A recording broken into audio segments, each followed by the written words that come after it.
감사합니다. 이렇게 자연스럽게 질의응답이 시작되었습니다. 이렇게 질문을 하시고 세 교수님들 중에서 대답 가능한 분들이 아마 대부분 세 분 다 하시는 것 같아요. 자유롭게 진행하도록 하겠습니다. 질문하실 분은 소속과 성함을 말씀해 주시면 감사하겠습니다. 네. 저는 아까 말씀하신 보이지 않는 손을 공부하는 경제학자고요. 세 분 아주 재밌게 잘 들었습니다.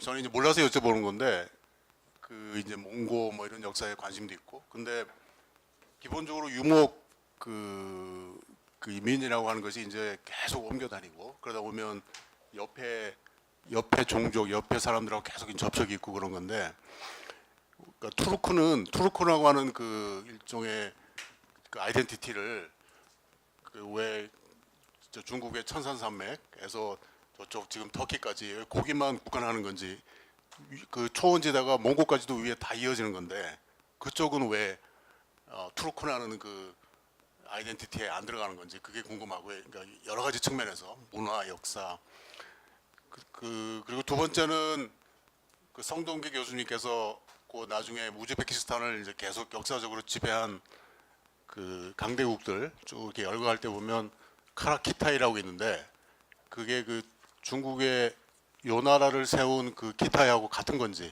예.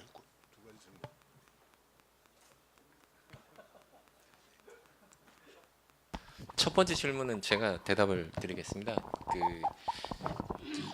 역사는 누가 그것을 계승할 것이냐에 따라서 바뀐다고 생각이 되거든요. 역사적 어떤 정체성이라고 하는 걸 만들어 가는데 한쪽은 투르크고 한쪽은 몽골이고라고 하는 정체성이 형성되기 시작한 건 15세기 이후입니다.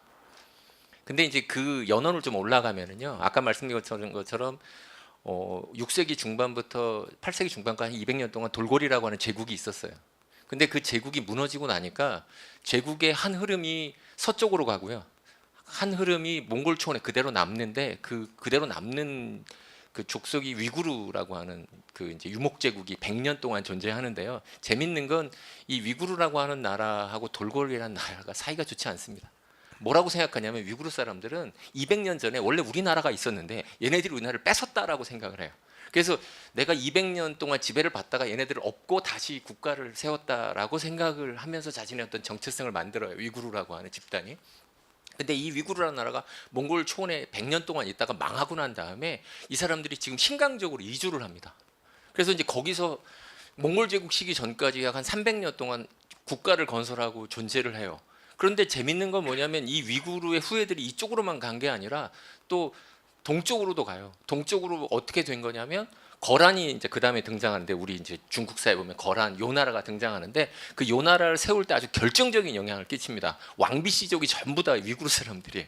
그래서 우리나라를 쳐들어왔던 사람들 보면 소씨로 시작되는 이름을 갖고 있는 장군들이 많이 나옵니다. 거란 장군, 소배압도 나오고 뭐 소선영도 나오고, 뭐 그래서 서희랑 이렇게 단판할 때 소씨가 전부 위구르 사람들이에요. 그러면서 말하자면 위구르가 갖고 있는 정통성이라는 걸 거란으로 이렇게 연결이 되고요. 또 거란으로 연결된 다음에 그 거란의 정통성이라고 하는 것 자체가 몽골 제국과 연결됩니다. 그러면서 말하자면 이 몽골 초원 지역이라고 하는 지역의 어떤 역사적 정통성이라고 하는 게 투르크성이 굉장히 탈색되기 시작하고요. 결정적인 건 13세기에 이제 칭기스칸이 등장해서 몽골 제국이 만들어집니다.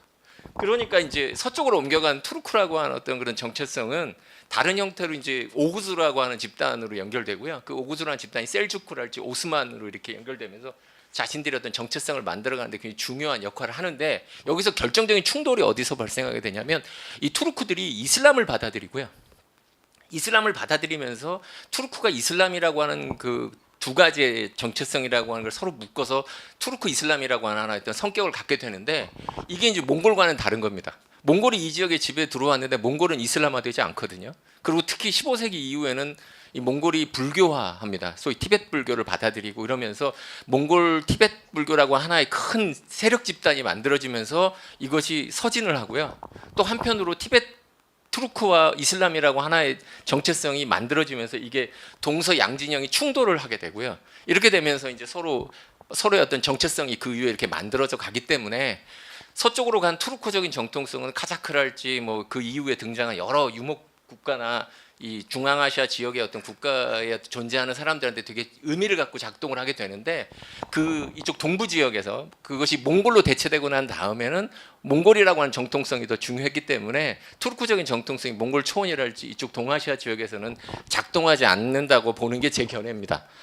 그러니까 그래서 이제 그런 부분에서 어떤 그 이 유라시아판이라고 하는 전체적인 어떤 그 작동 범위에서 몽골이라고 하는 정통성과 투르크라는 정통성이 되게 중요해서 그것이 역사적인 어떤 갈등을 보이는데 카자크 같은 경우는 이제 그런 투르크적인 정통성을 가져와서 자기를 설명하는 이제 그렇게 되고 그런 것들이 이제 투르크라고 하는 하나의 언어적 집단의 어떤 동질성과 함께 되게 중요하게 자리 잡은 게 아닌가 뭐 그렇게 생각이 됩니다.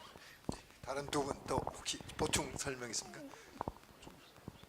그럼 두 번째 질문에 답드리겠습니다. 예, 말씀하신 대로 요 그란 맞습니다. 그란 맞고 제가 2010년인가 11년인가 제가 지금 좀 가물가물합니다만 그 카자흐스탄 알마티에서 이제 다문화 관련해서 이제 회의를 한 적이 있습니다. 그래서 지금 1번 질문이 약간 보충이 될 것 같아서 말씀드리는 건데 이제 그 다문화 관련해서 이제 회의를 하는데 그 카자흐스탄 쪽에서 이제 그 여성학자분이 저희들한테 충격적인 말씀을 하셨어요. 그 내용이 뭐냐 그러니까 과거 소련 내에 살고 있는 민족이 120여 민족이 넘는데 이 민족들이 서로 결혼하는 것은 다문화 가정이 아니라고 그러더라고요. 그러니까 예를 들어서 막 카자흐 남자랑 러시아 여자가 결혼했다. 이건 다문화가 아니라는 거죠. 그 사람들 입장에서 볼 때는. 그 저희들이 민족이 다른데 왜 다문화 가정이 아니냐 그러니까 소비에트 내에서 같이 몇십 년 넘게 살아왔기 때문에 서로를 너무 잘 안다는 거죠. 그러니까 뭐 민족이나 전통은 좀 다르다 하더라도 서로 잘 알기 때문에 창문 열면 바로 카자흐이고 뭐 우즈베이고 다 그러니까 그렇기 때문에 굳이 우리가 다문화라 그러면은 소비에트라는 공간 밖에 있는 사람들하고 결혼하게 되면 우리가 다문화라고 이야기해요. 그래서 제가 그 말을 참 충격을 받았는데 다시 말씀드리면은 정 교수님 말씀하셨습니다만 그 유라시아라고 하는 그 초원의 공간에서 어떤 사람들이 어떤 집단들이 같이 어울려 살았는지 그거를 우리 개념인 혈통의 개념으로 보면 절대로 안 된다는 거죠. 이게 혈통으로 보면은 정말 답이 안 나옵니다. 이게 예를 들어서 제가 중앙아시아 러시아도 그렇고 그쪽 가면 항상 제가 그 사람들 물어봅니다. 민족이 뭡니까? 예를 저희들한테 민족이 뭐냐 물어보면 어떻게 됩니까? 상당히 불쾌하겠죠, 그죠? 그러면 자기 아버지 무슨 민족, 자기 어머니 무슨 민족을 얘기한다고. 그래서 자기 아버지가 우즈벡이고 어머니가 러시아다. 당신 민족이 뭔데 그러면? 그럼 자기는 우즈벡이래. 왜 우즈벡이냐고. 법적으로 16세 이상이 되면 아버지 길을 따라가기 때문에 자기는 여권에 우즈벡으로 돼 있다는 거죠. 그럼 제가 하나 좀 그럼 할아버지 민족은 뭐냐, 할머니 민족은 뭐냐? 그럼 어떤 집은 뭐 5개, 6개 막 섞여 있다고 이게. 그렇기 때문에 거의 뭐 몇백 년 이상 그렇게 이 사람들이 살아와 가지고 사실 우리가 계속 주장하는 그런 민족주의라고 혈통 중심의 민족주의라고 하는 그 민족의 개념은 그 사람들한테는 큰 의미를 가지고 있지 않습니다. 그거 좀 참고로 그냥 말씀드렸습니다. 네, 감사합니다. 또 질문 있나요? 저 뒤쪽에 먼저 손을 드셨네요.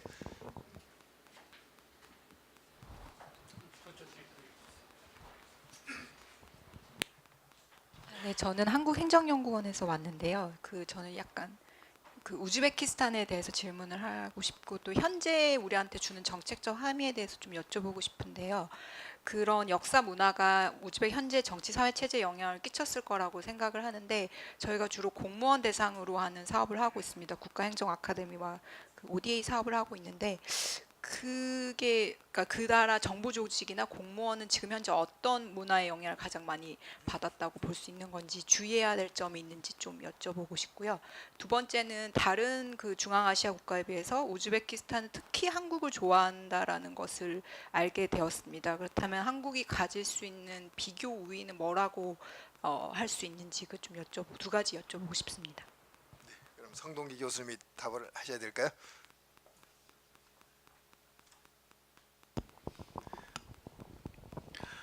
일단 저 뭐 아까 나중에 또 제가 또 긴 자문을 해드리겠습니다만 지금 간단히 말씀드리면 일단 아까 말씀드렸죠. 두 번째 좀 기억해 달라는 키워드가 이제 소비에트의 유산하고 이제 이슬람이 공존하는 곳인데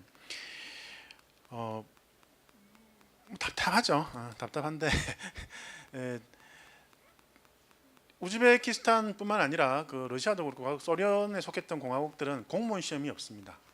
우리처럼 공무원 시험이 없습니다. 그래서 대학을 졸업하게 되면 공무원 할 수 있는 자격이 일단 주어지고 그다음에 자기가 원하는 부서에다가 이제 이력서를 집어 넣으면 그걸 이제 선발이 되는데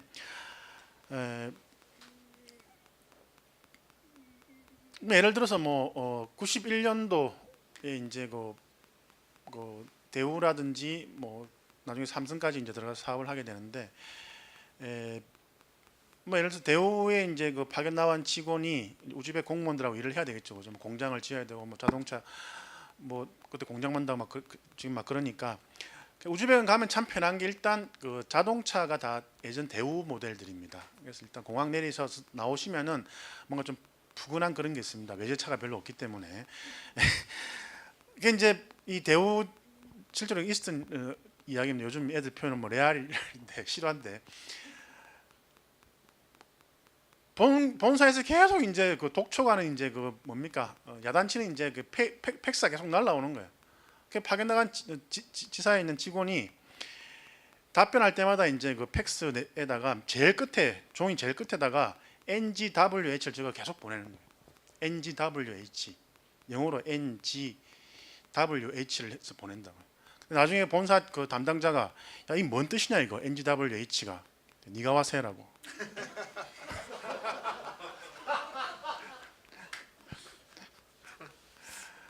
이게 사실은 이제 뭐 제가 말씀드린 그 오늘 키워드는 소비에트의 유산하고 이슬람인데, 그러니까 이게 엄청나게 중요한 역할을 합니다. 공무원들하고 이야기하면은 실질적으로 이 사람들이 위에서 오다가 떨어지면은 일요일 날 아침에도 전화합니다. 해달라고. 근데 이미 그 일이 이제 끝나버리면 우리가 전화하면 안 받습니다. 주말에. 이게 이제 그 사실은 제가 뭐 좀 더 세부적으로 말씀드리면 이 우즈베키스탄이라고 살고 있는 사람들의 기본적인 성향은 세 가지로 조합되어 있습니다. 첫 번째가 방금 말씀드린 소비에트의 어떤 그런 유산을 가지고 있는 사람들이고, 두 번째는 이슬람이고, 세 번째는 이 실크로드에 약간 상인 기질이 있습니다. 말 잘해가지고 그 책에 나와 있죠. 말 잘해서 여기 입에는 꿀을 묻히고 손에는 악교를 붙인다 해가지고 그러니까 실제로 만나서 이야기하거나 일을 하게 되면은 우리나라 스타일식으로 생각하시면 절대로 안 됩니다. 그건 제가 나중에 또 깊이 말씀드리겠고, 그래서 또 역사적으로 존재했던 그런 세계의 큰 흐름이 지금 이 사람들이 어떤 그 생활이라든지 직업이라든지 아주 크게 아직까지 영향을 주고 있습니다. 두 번째 질문이 있네요. 왜 한국인을 좋아하냐, 한국을 좋아하느냐. 예. 잠깐 제가 부연 설명을 해드리면, 저도 이제 카자흐스탄에 살면서 지금 이제 방금 그 질문하신 것처럼 이 사람 왜 그러지? 이렇게 하면 안 될까? 뭐 이게 뭐지?라고 하는 의문을 되게 많이 가졌습니다. 제가 가지고 있는 뭐 아직 많이 이제 연구를 계속 해야 되겠지만 결론은 뭐냐면, 그 자체 중충적, 아까 송동현 선생님이 말씀하셨지만 누충적인 복합적인 것들을 이해해야 된다는 거죠. 그러니까 그러지 않고는 그 사람들을 도저히 이해할 수 없습니다. 그러니까 저희는 일을 하기 위해서 이게 뭐야 한 가지 일을 얘기라고 하는 조급성을 너무 가지고 있어서 기본적으로 일을 하다 보면 잘 안 되는 경우가 엄청나게 많아요. 서로를 이해를 못하기 때문에. 그래서 그러한 어떤 그 중앙아시아 문화, 그러니까 중앙아시아 자체가 가지고 있는 그 역사적인 문화적인 속성들이 있습니다. 많은 사람들이 왔다 가고 많은 문화가 공유했고 융합되어 있다라고, 그러니까 용광로 같은 이 문화 속에서 굳이 하나를 끄집어내야 되겠다라고 하는 그런 약간의 저희들 많이 가지고 있는 오만이라고 그럴까요? 그런 어떤 접근 방법은 조금 지양하는 것이 이 사실은 지난 25년 동안 중앙아시아에서 많은 이 협력 사업을 진행해 왔지만 실질적으로 어떤 커다란 성과가 있는 것들이 없는 것도 아마 거기에서 기원하지 않았나라는 생각이 들어서 제가 첨언을 좀 해봤습니다. 두 번째에 대한 답변입니까? 한국에 대한 특별한 호감. 예, 뭐 좀 하려고 지금 뭐 정리를 할 수가 있겠는데, 제가 2011년인가 아스타나를 갔었는데 저녁에 이제 밥 먹는데 거기 그 식당에 이제 그 일하는 이제 그 아르바이트하는 학생 같아요, 여학생 같은데 제가 그냥 뭐 이야기를 좀 하니까 자기 지금 식당에서 일하는 이유가 있다 그러더라고. 뭐 때문에 일하냐 그랬더니 이민호 만나고 싶어서 한국 갈 돈 지금 번다 그러더라고요. 예. 그다음에 제가 작년 6월에 저희 학교 학생들 5명 데리고 중앙아시아에서 가장 스타는 이민호입니다. 일단 남자는 이민호입니다. 일단 두 번째는 제가 작년 6월에 저희 학교 학생들 5명 데리고 이제 봉사활동 일주일 다녀왔는데 그때 이제 학생들한테 K-팝 관련해서 좀 공부를 좀 시켜가지고 춤도 좀 연습하고 해가지고 애들하고 같이 그 춤도 좀 가르치고 음악도 틀어놓고 이제 같이 그랬더니 다 알아. 우리 학생들이 더 못해요. 뭐 트와이스 그 뭡니까 그 하는데 애들 동작 벌써 다 알고 있고 그다음에 제일 좋아하는 걸그룹이 보니까 레드벨벳. 예. 그러니까 뭐 사실 제가 참 안타까웠던 게 이 한류 스타들이 저 멀리 남미까지도 가고 그러는데 중앙아시아는 온 케이스 한 번도 없습니다. 거의 없어요. 만약에 타시켄트에 만약에 이 걸그룹이나 뭐 이 그룹이 하나 뜬다 그러면 중앙아시아 전체가 난리가 납니다, 진짜. 그 엄청난 폭발력을 가지고 있는데 그거를 지금 뭐 기획사의 어떤 그 뭐 출연료라든지 여러 가지 문제 때문에 보통 안 하신다 그러더라고요. 한 번 글로 보내는 돈이 얼마나 많이 드는데. 근데 뭐 굳이 역사적으로 문화적으로 이제 갖다 붙인다 그러면은 첫 번째는 이제 사실 돌고리라고 하는 돌고리라는 그 사람들이 어차피 우리하고 계속 교류를 했던 사람들이고 특히 우리 한국어에도 이제 그런 언어적인 흔적이 많이 남아 있습니다. 뭐 예를 들어서 뭐 우즈벡어는 뭐 가위 그러면 한국어 가위가 우즈벡어도 가위고 뭐 감옥이 감옥이고 그다음에 뭐 하여튼 뭐 언어적으로 상당히 유사한 우리가 영향받은 것도 많고 그다음에 이제 두 번째는 제가 볼 때 고려인 역할이 크다고 봅니다. 고려인 역할이 큰데 이제 고려인이 그쪽 강제주 당한 이후에 특히 이제 음식 한류, 뭐 김치라든지 뭐 그다음에 특히 이제 그 게장국 있죠, 게장국, 그 뭔지 아시겠죠, 그죠? 하여튼 여러 가지로 이제 고려인 분들이 한 역할이 아주 큽니다. 다시 말하면 이게 전혀 없는 바닥에서 중앙아시아의 어떤 그 한류가 폭발한 것이 아니라 이미 조금씩 사실 정서적으로 예를 들어서 우즈벡에 방송 많이 된 드라마가 단금, 대장금하고 주몽입니다. 한때는 어떻게 됐냐 그러면 대장금 할 때는 길거리에 차가 없었어요. 주몽할 때도 마찬가지였고 심지어 한국 사람 만나면은 남자는 무조건 주몽이라 불렀고 여자는 당금이라 불렀다고. 그러니까 이게 왜 당금하고 이 주몽이 그 사람들한테 그게 어필되냐 그러면은 문화적으로 아주 유사합니다. 장유수의 전통에다가 그다음에 뭐 충효라든지 이런 것들이 이제 아주 그 비슷하기 때문에 어차피 우리하고 뭐 이웃에 살던 사람들의 후손들이라고 보시면 되니까 이제 그러한 바탕이 있었기 때문에 지금 뭐 이 중앙아시아 전역의 이 한류가 상당히 높습니다. 그래서 이 정도 하겠습니다. 혹시 다른 분 한류에 대해서 조금 더 중앙아시아와 한류에 대해서 말씀하고 싶은 분 계시나요?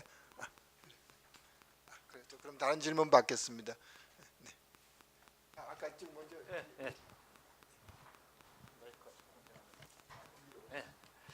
그 간단한 질문 2개 하고 조금 복잡한 질문 하나. 아니 지난번 주도 제가 여기 왔었어요. 와서 듣다 보니까 그 흉노하고 훈족 이야기가 나오잖아요. 근데 투르크하고 몽고족은 그 나름대로 좀 현대사에서도 좀 흔적이 있는데 그 훈족하고 흉노족은 이제 민족을 이야기하지 말라고 그러셨는데 용광로처럼 근데 그 지금 어디로 갔는지 그 역사적인 그 근원이 어디로 갔는지 그게 좀 궁금하고 두 번째는 지금 이 중앙아시아의 국경이 굉장히 지금 좀 복잡하잖아요. 많은 나라가 지금 서로 돼 있고 그래서 그게 그 소비에트 USSR이 형성될 때 그 국경이 소비에트에서 소비에트 USSR에서 강제적으로 그은 건지 아니면은 그게 뭐 어떤 역사적인 뭐 긴 역사적인 근원을 갖는 건지 또 더 나아가서 그 국경에 대해서 지금 그 국가들 그쪽의 중앙아시아 국가들 사이에서 어떤 분쟁에 어떤 영토 분쟁에 그런 건 없는 건지 이제 그런 게 좀 하나 좀 의문이 들고요. 마지막으로는 지금 중국 정부에서 뭐 1대1로 벨트 로드 이니셔티브를 지금 굉장히 많은 투자를 하면서 인프라스트럭처 프로젝트를 하고 하는데 중앙아시아 국가들의 관점에서 볼 때 그게 지금 벨트라는 게 미국에 대응해 가지고 아시아와 유럽을 육로를 통해서 연결을 해서 소위 말해서 이제 어떤 새로운 그 시대를 지금 열어보겠다는 게 중국 정부의 이제 일종의 헤게모니 정탈장 비슷하게 지금 돼 있는데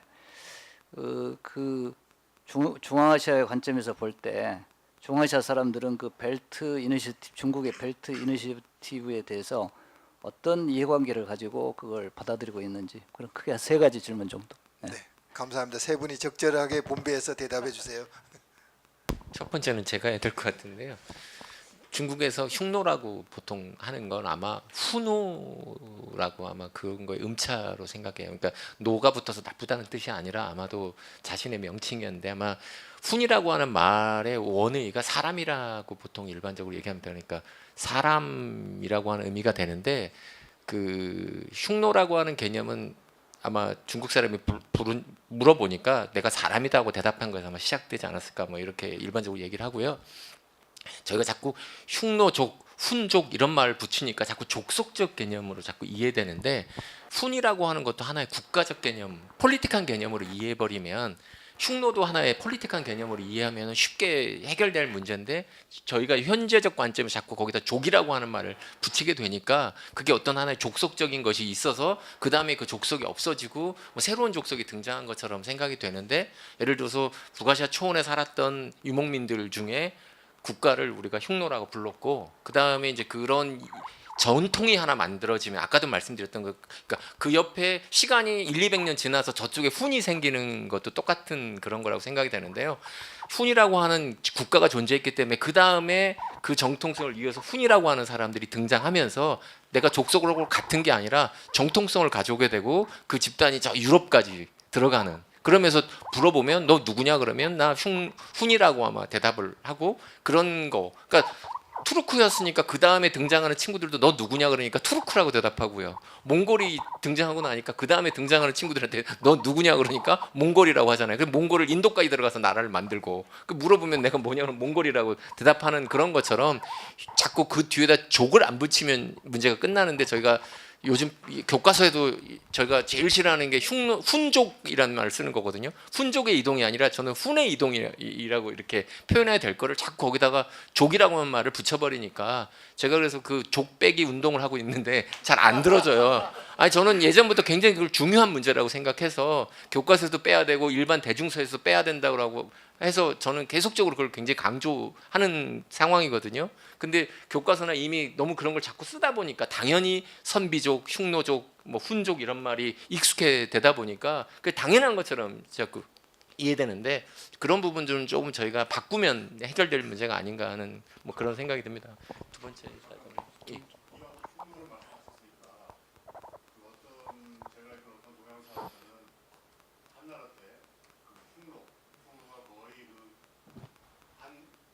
한나라와 거의 그 거의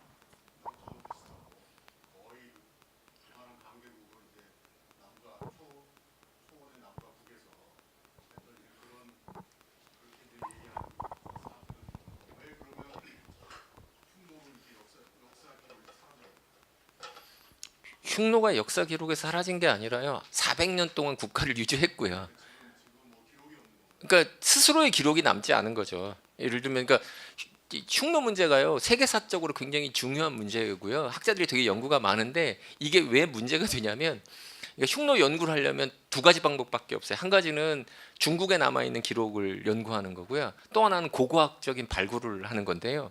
고고학적 발굴을 하면 전성기 시대 건 아무것도 안 남고요. 흉노가 망해갈 때만 중요한 유물들이 많이 나와요. 그러니까 그게 되게 대비적으로 돼가지고 역사학자하고 고고학자들이 서로 그 문제 가지고 되게 논의가 많고 흉노 자체의 문자 기록은 아무것도 안 예, 나와요. 아무것도 없습니다. 그러니까 자신들이 남긴 건 유일하게 이제 무덤들이 지금 몽골이나 내몽고나 뭐 신강 지역에서 발굴이 되고 있는데 그 발굴되는 내용과 중국에서 기록한 역사적 기록이 서로 안 맞거든요.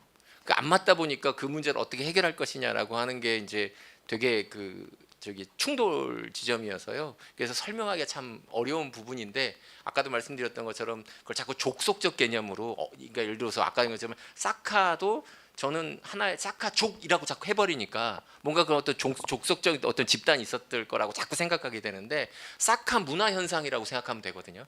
사카라고 하는 집단이 주류를 이루어서 어떤 문화적 현상을 만들었고 그게 황금 문화라고 부르는 어떤 그런 전반적인 현상을 만들었는데 그 문화를 갖고 있었던 사람들을 우리가 사카라고 부르는데 그거를 자꾸 하나의 족속이다라고 생각해버리면 그 족속이 그걸 만든 것처럼 저기 자꾸 이야기를 풀어가는 이제 그런 부분이라는 거죠.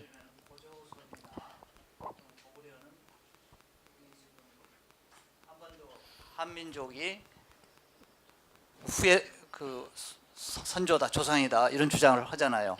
그러면 흉노나 훈 제국도 우리가 그 사람들의 후손이야, 우리가 그 사람들의 후계자야라고 나올 것 같은데 그게 완전히 단절이 되어 버리니까 그게 도대체 누가 역사를 조작한 건지 아니면은 뭐 그런 그러니까 의문이 든다는 거죠.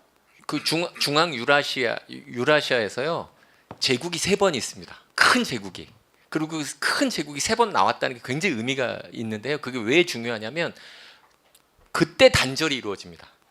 그러니까 처음에 만들어졌던 흉노라고 하는 집단이 다음에 훈이라고 하는 거를 만들어지면서 연장이 되고 그 다음에 이제 투르크가 등장해서 또 하나의 정통성을 만들어서 투르크 세상을 한번 만들고요. 그러니까 이제 훈이 단절되죠. 그 다음에 다행인 거는 예를 들어서 몽골이 투르크까지 지배하면서 하나의 세계를 만들었는데 아까 말씀드렸던 것처럼 투르크는 살아남아서 저쪽에 셀주크도 있고 오스만도 있고 뭐 현재 터키로 연결되면서 하나의 또 다른 세계가 만들어지고 카자크도 등장하고 이러면서 하나의 세계가 만들어지면 몽골과 대척적이니까 지금 몽골 투르크는 존재하거든요. 역사적으로. 그런데 흉노는 그 이전에 그런 그 역사적 단절 관계가 만들어지면서 새로운 제국이 그것을 새롭게 교체해 버리니까 흉노의 후예들은 없어져 버리는 거죠. 예를 들면요. 거란도 비슷합니다. 그러니까 거란이라는 제국이 있었는데 거란 제국이 사라지게 되면서 그것이 몽골로 대체돼 버리거든요. 그러니까 이제 저희들 거란이라고 하는 족속은 지금 현재 없는 것처럼 되지만 족속적인 걸로 따르면 남아 있겠죠. 그 후손들은.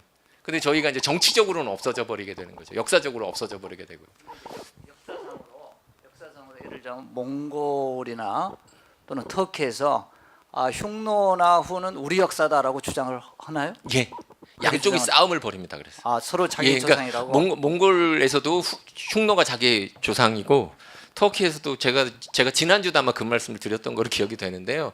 몽골에 가서 조심해야 될 게 뭐냐면 투르크 문제를 어떻게 해결할 것이냐. 그리고 앞에 있었던 흉노를 그 몽골 사람 아마 제가 지난주에도 그 대답을 했던 것 같은데 몽골 사람이 저한테 제가 투르크 전공자니까 첫 번째 하는 질문이 딱 뭡니다.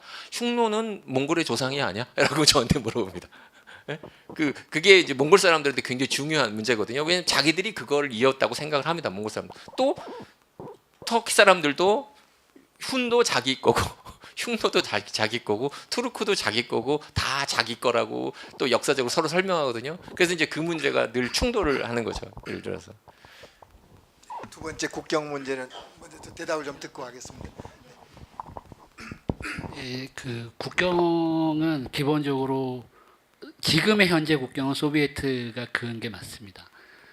그런데 이제 그 국경선을 긋게 된 기본적인 배경은 뭐냐면 1917년 이후에 그 이제 1917년 10월 혁명 이후에 이제 그 소비에트 지도부가 그 지지를 얻기 위해서 각 민족들에게 각 민족 자결권을 허용해 줬단 말이에요. 그런 와중에서 소위 어떤 그 범투르크주의, 그러니까 투르크인들의 단결을 조장한다거나 아니면 이슬람을 기초로 해서 어떤 하는 집단화 현상, 그러니까 범이슬람주의가 이렇게 그 생성되면서 그 러시아 입장에서 보면 남쪽의 국경이 좀 안전하지 않은, 그러니까 항상 불안해 보이는 그 느낌을 받게 됩니다. 그러면서 1924년부터 이 중앙아시아 지역에 대한 국경 획정을 시작하게 되고요. 그래서 이제 그게 완료된 게 1930년, 36년, 39년대 그게 완료가 됩니다. 기본적으로 카자흐 같은 경우에 1936년도에 국경이 이제 완료가 되는데 기본적으로 소비에트가 이 그러니까 중앙아시아 지역의 국경을 이제 그은 가장 기본적인 원칙은 1민족 1국가의 원칙이었어요. 그래서 그 민족은 언어를 기초로 해서 그 뭐 카자흐의 언어를 쓰는 사람, 우즈벡 언어를 쓰는 사람, 뭐 다음에 또 하나 뭐 타직의 언어, 개별적인 언어를 쓰는 사람으로 해서 이제 소위 말해서 저희가 얘기하는 인위적으로 그 사람들이 지금 현재 거주하고 있는 지역을 이렇게 해서 그은 거고요. 다만 이제 우즈베키스탄 아라레 쪽에 보시면 그냥 직선으로 되어 있습니다. 되게 단순하게 되어 있죠. 근데 오히려 키르기스와 우즈베키스탄 그러니까 인구가 아주 그 집약된 지역에서는 상당히 이렇게 복잡하게 구성이 되어 있습니다. 그리고 그 자체가 이제 한 단일 민족 정도를 형성해 주는 게 아니라, 그러니까 그런 것들을 이제 디바인드 앤 룰이라고 하잖아요. 그러니까 분리해서 통치하게끔 만들어준 원칙에 의해서 이제 전체적인 어떤 하나의 그 어떤 이 사람들의 통합을 이제 방지하기 위한 하나의 포석으로 이제 이 그 국경 획정이 24년부터 소비에트에서 이제 이루어져서 한 30년대 후반인가 그때 완료된 것으로 저는 알고 있습니다. 아마 그 질문에 조금 이어서 제가 추가로 말씀드리면 아마 일민족 일국가라는 그 일민족을 구별한다는 건 쉬운 일은 아닌 것 같습니다. 그래서 국경 분쟁의 싹이 남아 있느냐 이런 질문을 하신 것 같아요. 네. 예, 제가 또 참고로 좀 말씀드리겠습니다. 또 국경 문제는 뭐 예를 들어서 지금 1번 질문과 사실 연관되는 건데 이제 국경 획정을 하게 되면은 당연히 이제 국명이 나와지는 국명이 국가 명칭을 지워줘야 되는데 뭐 카자흐스탄 쪽은 카자흐 사회주의 공화국, 우즈베키스탄 지역은 이제 우즈벡 사회주의 공화국 이렇게 5개 공화국 명칭을 부여했단 말이죠. 근데 카자흐이나 키르기스나 타직, 투르크멘은 조용히 넘어가는데 우즈베키스탄 지금 지역에서 이제 국경을 만들고 스탈린이 우즈벡 사회주의 공화국으로 딱 명명하는 순간 우즈벡 고지역에서 난리가 났습니다. 왜냐하면은 본인이 나의 이 에스닉 아이덴티티가 우즈벡이 아닌 사람들이 많다는 거죠 이게.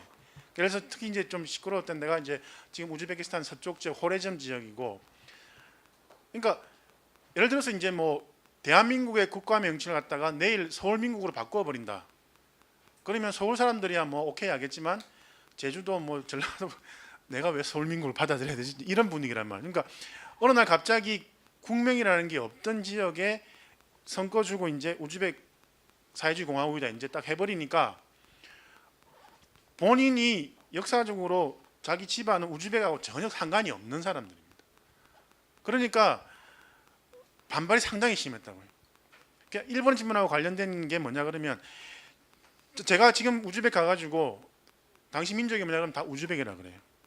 거의 80% 이상이 우즈벡이라 그런다. 그 세부적으로 더 파고 들어가 보면 자기는 호레즘이래. 서쪽 지방 호레즘이라 그러고 또 다른 지방 이야기합니다. 그러니까 본인이 가지고 있는 어떤 그 어떤 에스닉 아이덴티티에 대한 그런 흐름이 있는데 그게 우즈벡이라는 게 다 덮어버린 거예요 사실 어떻게 보면.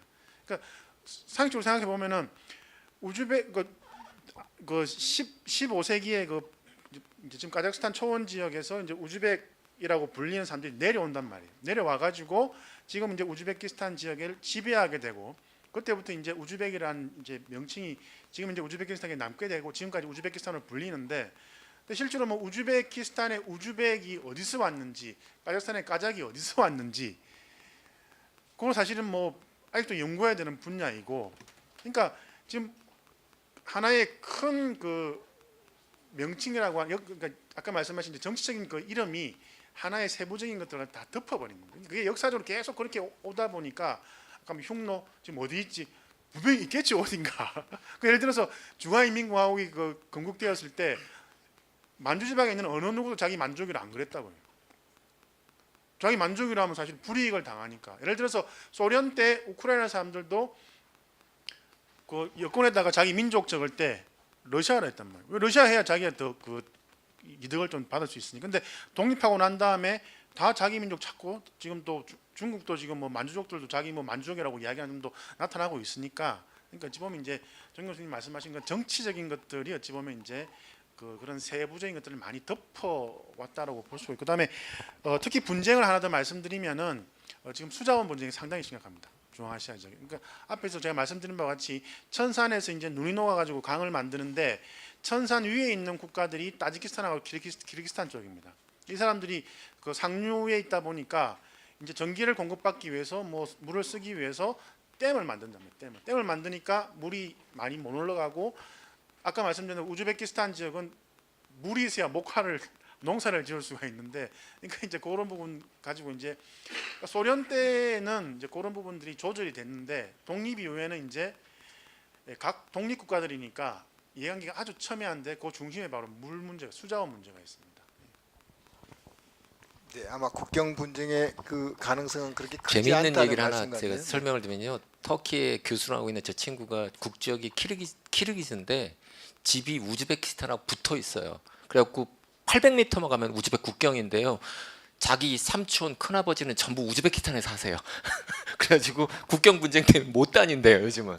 800m 떨어져 있는데요. 그러니까 원래 옛날에 소비에트 때는 이게 같은 나라니까 우즈벡이든 키르기스탄이 아무 상관이 없었는데 이게 국경이 딱 획정되고 나니까 이걸 막아버려 가지고 이게 또랑이 하나 있는데 또랑을 건너가면 자기 작은 집인데 지금은 이제 못 가는 이제 황당한 그런 이제 다른 나라 주민이 돼버리니까 다 주민은 키르기스인데 자기 전부 다 그 동네 사람들은 다 키르기스인데 갑자기 그 동네만 딱 떨어져서 갑자기 우즈벡 국민이 돼야 되는 뭐 이제 그런 아주 황당한 일이 있다고. 자기는 자기 작은 집 큰 집 못 간다고 친구가 저한테 구글 어스로 이렇게 열어가지고 얼마나 황당한지를 보여준 제가 기억이 나서 말씀드립니다. 이제 세 번째 질문이죠. 네, 네. 저도 하나 더 재밌는 말씀 해드리면은 이제 물 문제 가지고 이제 그 중앙아시아 5개국 국가 이제 장관들이 모여서 회의를 하는데 그 이제 타지키스탄, 키르기스탄이 위에서 이제 그 사실은 이제 갑이니까 이제 뭐 뭔가를 좀 이제 자기가 또 좀 통제를 하려고 그러는데 우즈벡 그 공무원이 일어나가지고 천산의 눈이 당신들 거냐고.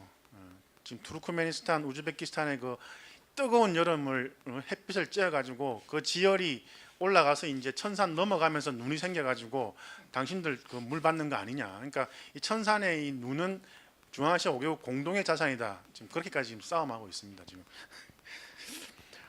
1대1로는 저 5월달에 제가 그 학술회에 갔을 때 이제 그 1대1로 관련해서 이제 그 학술대가 있었는데 가만히 보시면은 보시면은 1대1로가 가는 그 길 끝머리에 있는 국가들 보시면은 대부분 다 위험한 국가들입니다. 예, 그러니까 좀 안정적인 국가들이 거의 없다는 거죠 이게. 그래서 이제 그래서 중앙아시아 같은 경우도 이제 1대1로가 그치는 곳이 이제 뭐 키르기스탄, 우즈베키스탄, 뭐 카자흐스탄 이렇게 이제 가는데 뭐 대부분 다 뭐 키르기스탄은 아닙니다만 우즈벡은 뭐 거의 독재 국가고 그 다음에 키르기스탄은 지금 민주화를 2번이나 했습니다만 아주 정치나 경제가 불안한 국가이기 때문에 그래서 많은 분들이 이 1대1로의 이러한 1대1로가 사실은 중국에 의해서 그 운영이 된다 그러면 사실은 1대1로 자체가 위험한 것이 아니냐. 그래서 한국이 과연 1대1로에 편승을 해야 되느냐라고 하는 이제 그런 우려의 말까지 있는데, 근데 뭐 역사적으로 중앙아시아 국가들은 항상 중국에 대한 위협을 받아왔습니다. 느껴왔기 때문에 그러니까 예를 들어서 뭐 중앙아시아 국가들이 중국과의 경제 협력은 적극적으로 환영을 하지만 중국이 중앙아시아 국가들에 대해서 어떤 정치적 발언을 한다든지 어떤 그 세력을 갖다가 넓히겠다는 그런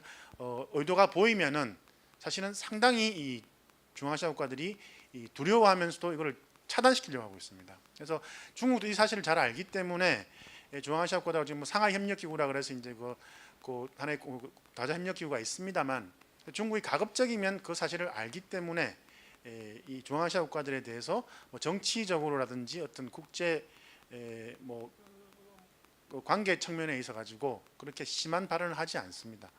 역사적으로 그게 중앙아시아인들이 그걸 알고 있기 때문에 설명이 된지는 모르겠습니다. 혹시. 네, 네, 질문해 주세요. 네. 그럼 이어서 질문입니까?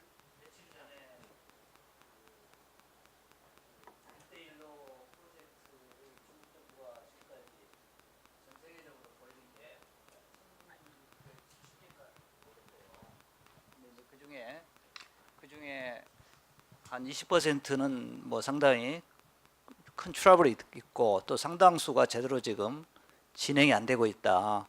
그 진행이 안 되고 있는 가장 큰 원인이 뭐냐면은 그 중화주의, 그러니까 시노센트리즘이라고 그러나 뭐 중화주의에 의해서 그 일을 함으로써 그 어떤 로컬 지역의 그 개별 국가들의 어떤 그 국민들의 어떤 그 반대 또는 그 로컬 컨디션에 대한 이해가 부족하고 그 주민들의 어떤 사회적인 어떤 반대에 부딪혀 가지고 상당히 안 되고 있다. 뭐 그런 어떤 식의 그 분석이 기사를 본 적이 있어요. 그래서 그 지금 그 1대1로 사업 자체의 어떤 전망과 뭐 그런 것에 대해서 한번 조금 추가적으로 참고로. 네. 혹시 추가적으로 대답하시겠습니까? 1대1로.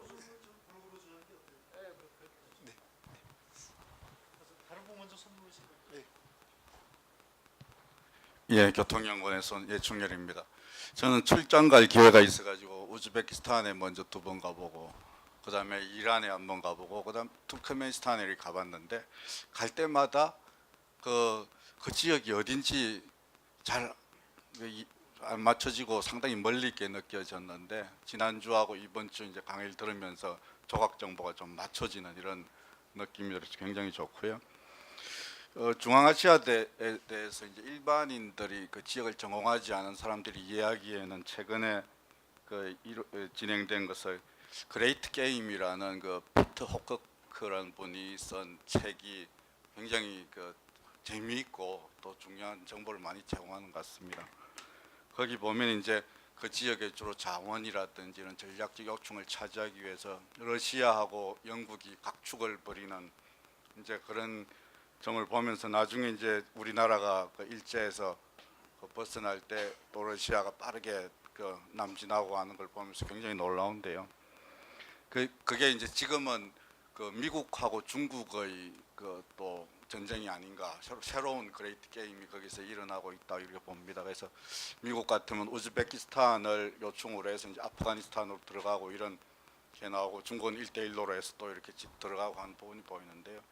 저는 이제 그 지역에 볼 때 카자흐스탄이나 또 우즈베키스탄, 투르크메니스탄 이런 나라들이 전부 중앙아시아의 그 허브 국가를 지향하고 있습니다. 그래서 교통물류의 허브를 하겠다. 교통물류 허브 하려면 도로, 철도, 항공이 다 연계가 돼야 되는데, 투르크메니스탄과 우즈베키스탄에는 철도 서비스가 구소련 시대 철도가 있습니다만은 그 서비스가 안 되고 있거든요. 서로 굉장히 이제 협조를 안 하고, 그래가지고는 어느 나라도 이제 허브를 만들 수가 없는 이런 상황인데, 그래서 아까 국적 문제도 있었습니다만은 왜 이 나라들이 그렇게 다 분열이 되고 어떤 역사적으로 문화적으로 이렇게 단절이 되는 게 있어서 분열이 되면서 현재 와서도 서로 협력하지 못하고 서로 이제 문을 닫고 경쟁을 하면서 또 강대국들의 그런 지역적 전략적 이런 그레이트 게임 안에서 어떤 중요한 역할을 하지 못하는가, 이런 점에서 안타깝게도 느끼면서 이제 어떻게 해야 그 지역이 앞으로 계속 생존하면서 발전할 수 있을까, 이런 데에 대해서 힌트를 좀 주시면 감사하겠습니다. 누가 대답하시겠습니까?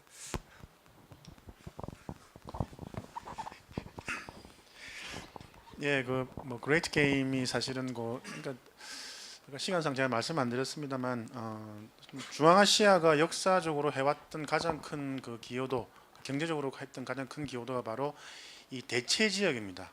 예, 예를 들어서 이제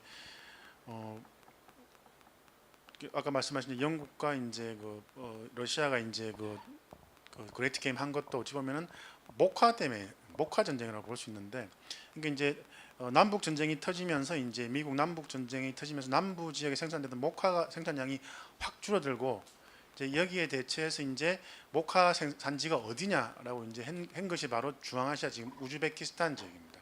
그렇기 때문에 그래서 지금 영국과 러시아가, 영국은 우즈벡에 목화가 필요했고 러시아는 그걸 뭐 지키려고 했다는 그런 이제 역사적인 내용도 있습니다만 있고, 그 다음에 소련이 붕괴되고 난 이후에는 중동을 대체하는 석유 이제 공급지로 이제, 그러니까 어찌보면 3번에 걸쳐서 이제 뭐 히틀러가 사실 독소불가 침략을 깨고 들어온 이유도 뭐 아제르바이잔에 석유가 필요했던 것이고, 어찌보면 이제 석유로 인해서 이제 2번에 걸쳐 이제 큰 이 그레이트 게임이 일어났다고 볼 수 있는데, 근데 사실은 요거를 좀 또 계속 반복되는 이야기인데, 소비에트 유산과 이슬람을 계속 말씀드리는 이유가, 이 사람들 91년에 이제 독립해가지고 자본주의를 알게 된 게 이제 끼해야 지금 뭐 27년이죠. 이제 27년.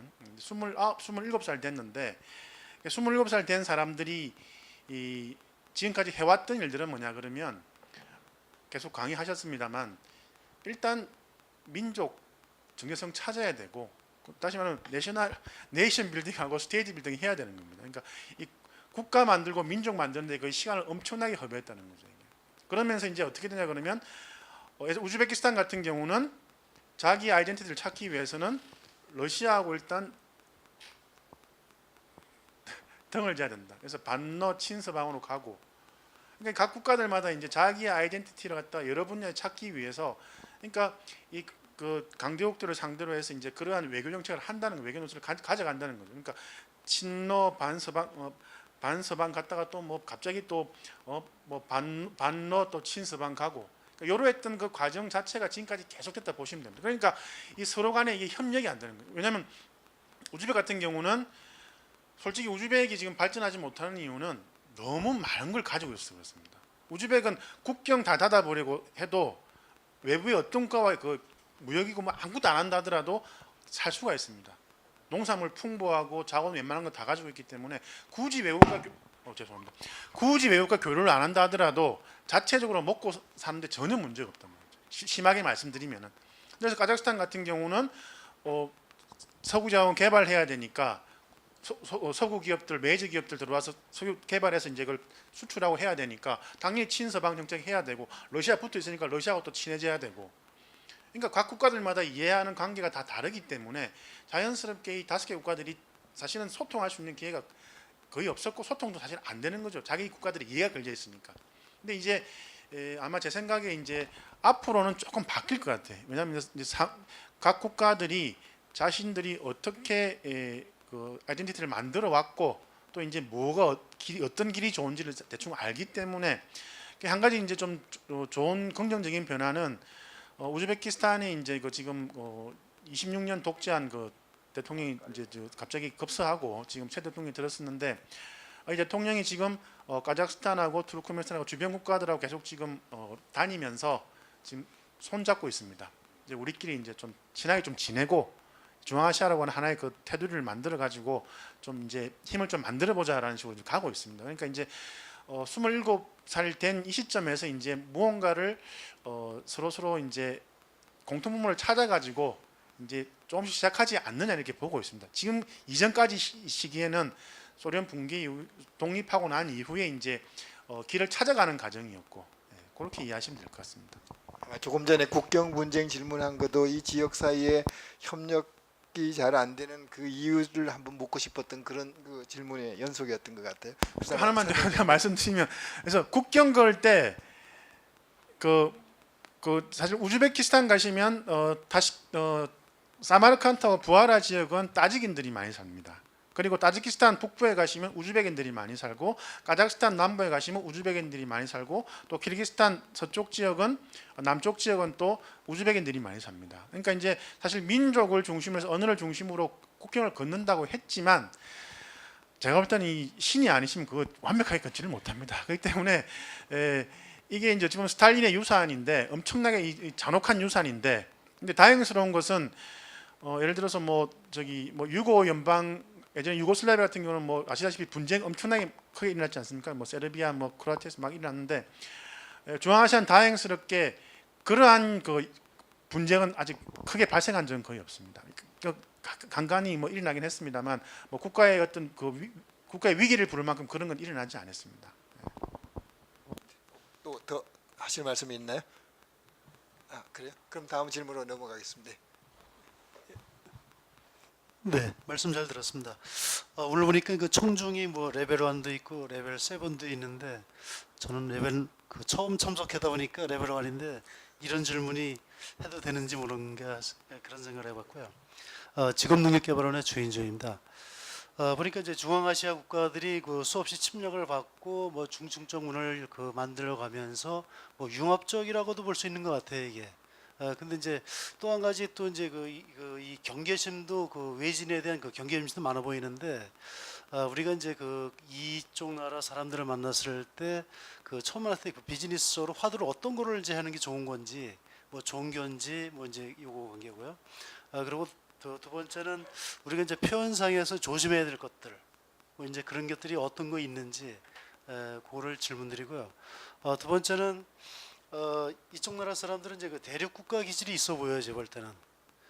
그렇고 이제 근데 그럼에도 불구하고 아까 그 NGWH를 말씀하셨는데 자기네들이 뭐가 필요하면은 뭐 일주일 만에 자료를 그 뭐 요청할 때가 있어요. 그러면 이제 뭐 밤을 새고 몇 사람 동원해 갖고 해주는데 우리가 뭘 요청하면은 한 2달 끄는 건 이제 기본으로 간다 이거죠 이게. 그게 일반적인 건지 특히 이제 카자흐스탄 같은 경우는 이게.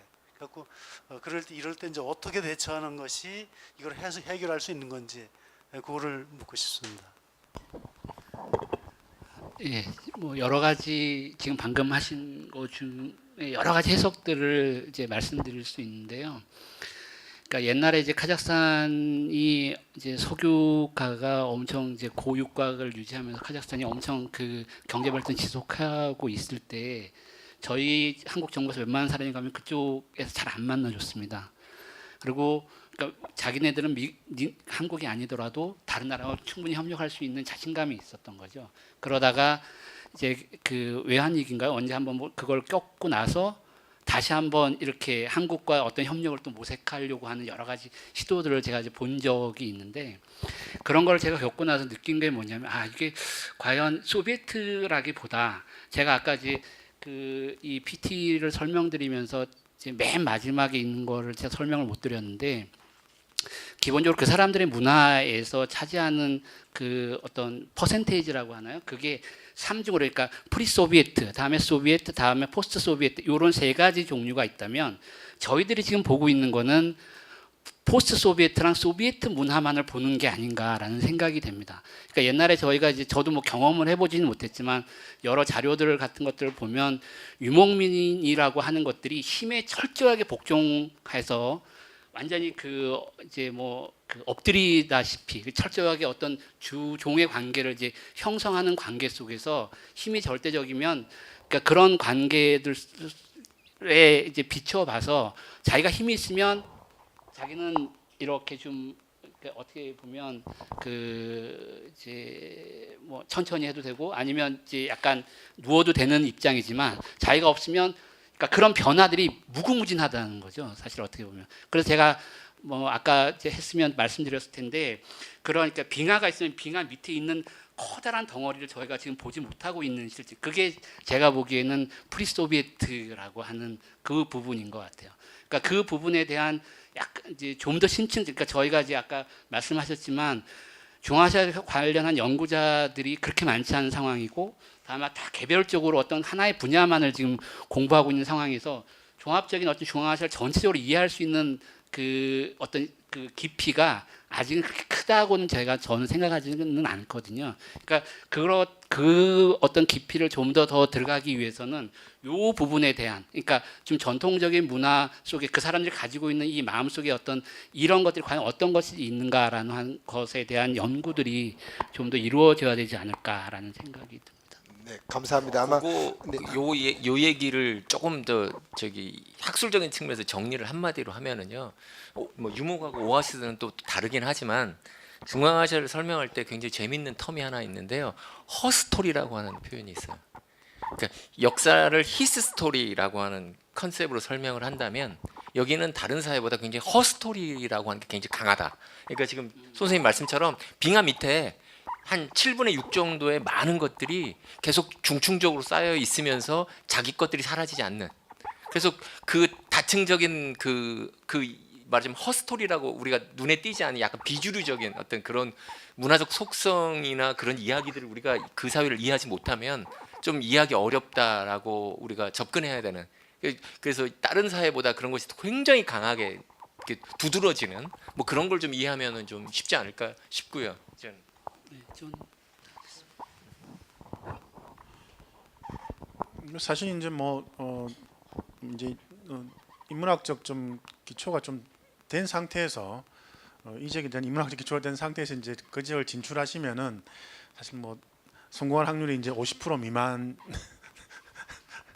될 것 같은 느낌이 드는데 그러니까 그만큼 그 지역을 알기가 참 힘듭니다. 이 지역을 알기 힘든데 예를 들어서 그 제가 우즈벡 사람들도 이제 뭐 자기 민족, 자기 집, 자기들의 어떤 아이덴티티를 이야기하는 그 우스갯소리들을 많이 합니다. 이게 이제 하나가 뭐냐 그러면 그 이제 그 제가 직접 이야기를 많이 이야기 들은 건데 그 이제 어떤 국가에서 이제 아주 큰 건축물을 하나 지어야 된단 말이죠.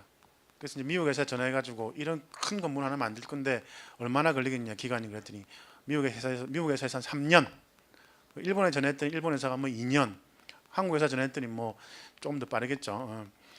그 마지막에 우즈베키스탄에 있는 건설회사한테 전화해가지고 이 정도 규모의 건물을 만들 건데 기간 얼마 걸리겠냐 했더니 바로 물어본 답이 독립기념일이 언제냐라고 물어보더라는 거죠.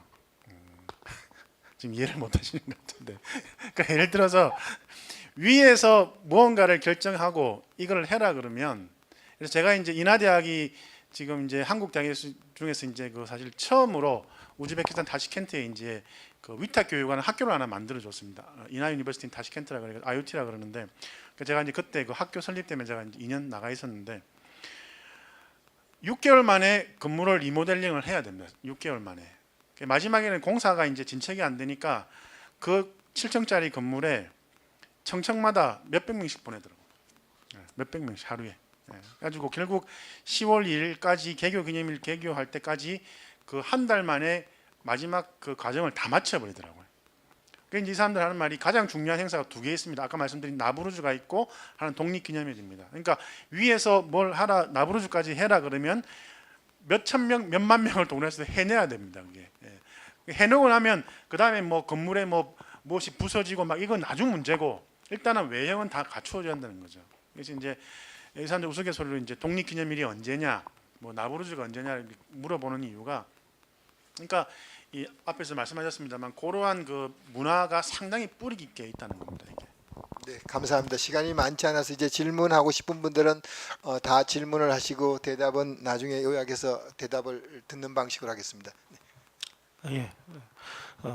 과학기술정책연구원의 송치용입니다. 좋은 발표하고 답변 감사드리고요.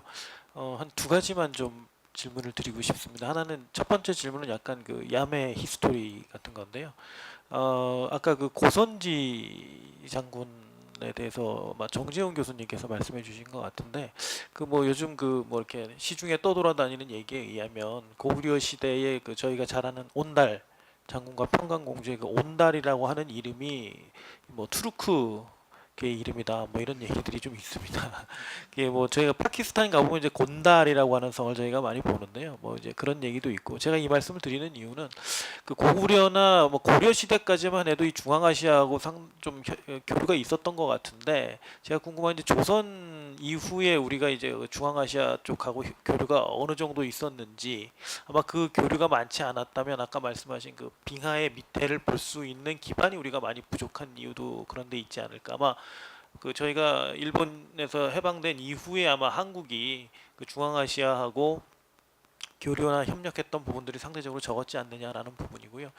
두 번째로 이제 궁금한 거는 오늘 이제 카자흐스탄, 우즈베키스탄 중심으로 말씀해 주셨고 제가 지난주에는 강의를 못 들어서 근데 이제 뭐 우크라이나라든지 아제르바이잔 또 뭐 카스피 분쟁, 뭐 카스피해가 이 바다냐 호수냐 하는 논쟁도 있는 걸로 알고 있고요. 그러니까 저희가 이 중앙아시아를 놓고 봤을 때 협력을 한다면 어떤 국가들과 어느 정도 좀 이렇게 좀 중점적으로 가는 게 맞는지 그래서 카자흐스탄하고 우크라이나하고 이제 중첩되는 부분도 좀 있을 것 같고요. 예를 들어서 구소련 시절에는 원래 우크라이나에서 우주 발사체 실험을 하다가 이게 소련이 해체되고 나서는 러시아가 그 발사 기지를 잃어버려서 이제 뭐 카자흐스탄으로 갔다라는 얘기도 있고 그래서 만약에 이제 저희가 뭐 제가 지금 과학기술정책연구원에서 왔기 때문에 뭐 우주 항공 기술 분야 쪽으로 협력을 한다면 카자흐스탄으로 가야 되는 건지 뭐 우크라이나로 가야 되는 건지 뭐 그다음에 또 아르메니아하고 아제르바이잔 같은 경우 이제 국경 분쟁이 있는 걸로 알고 있는데 만약에 양쪽 국가에서 어떤 그 협력이 동시에 발생했을 때 어떻게 대처를 하는 게 좋은지 이런 부분들에 대해서 좀 말씀을 해주시면 좋을 것 같습니다. 네, 감사합니다. 그러면 이제 질문을 다 받고 나서 대답을 하도록 하겠습니다. 다른 질문 있습니까? 자, 그럼 질문은 여기서 마치기로 하고요. 그리고 시간은 6시까지 지키고 싶습니다. 그래서 대답도 거기에 맞춰서 하시고 지금 질문은 따로 자문료를 좀 지불하시고 깊이 자문을 받아야 될 내용도 포함되어 있는 것 같아요. 그래서 시간을 적절하게 대답해 주시면 감사하겠습니다. 그 앞부분 내용은 제가 그 말씀처럼 야매 역사에 대해서 뭐 더 말씀드릴 건 없을 것 같고요. 아까 말씀드린 것처럼 우리가 기존의 사회에서 갖고 있는 오해를 좀 풀어드리기 위해서 제가 그런 말씀드렸습니다. 뭐 카자흐스탄이 지금 이제 바이콩우르라고 우주 발사 기지가 있고 제가 알기로는 뭐 어떤 관련 연구소들이 거기 있지만 사실은 그게 카자흐스탄 것이 아닙니다. 그러니까 임대해서 2050년까지 러시아에서 쓰고 있는 상황이기 때문에 실제적으로 카자흐스탄 제가 그 과학 기술 분야는 잘 몰라서 이런 말씀 드리긴 되게 조심스럽지만 카자흐스탄과의 어떤 과학 기술 협력 그 우주죠 그런 것들이 어떤 가능성이 있는지는 사실 저도 확인해 봐야 될 부분인 것 같고요. 뭐 이제 과학기술뿐만이 아니라 전 사실 요즘 이제 관심 있게 보고 있는 부분이 6시까지 사실은 이제 뭐 농업 관련 뭐 협력이라든지 뭐 이런 쪽의 어떤 협력을 좀 보고 있어서 그거는 제가 혹시 가능하시면 저 나중에 제가 한번 확인해 보고 연락을 드리도록 하겠습니다. 예, 저 뭐 좀 추가로 말씀드리면은 원래 그 소련 때 이제 그 스탈린에 의한 그 정책들이 많이 이제 그 고착화가 되는데 그 중에 하나가 이제 일국 일산업 정책입니다. 이 때문에 예를 들어서 이제 그 우크라이나 같은 경우는 이제 워낙 그 옥토다 보니까 농업 분야에 집중하고 그다음에 카자흐스탄은 이제 뭐 핵심이라든지 뭐 우즈벡은 목화라든지 그러니까 주로 이제 특정 공화국 각 공화국마다 특정 산업을 일단 하나를 육성을 시키고 그렇게 이제 계속 진행을 해왔기 때문에 소련이 없어졌을 때 이 각국의 공화국들이 정말 당황스러워지는 거죠. 그러니까 한 국가에 이제 여러 가지 산업이 있는 것이 아니라 특정 산업만 있으니까 경제 발전시키고 할 여력이 없는 거죠. 그러니까 이제 나온 것이 바로 이제 독립국가 연합 CIS가 나온 건데.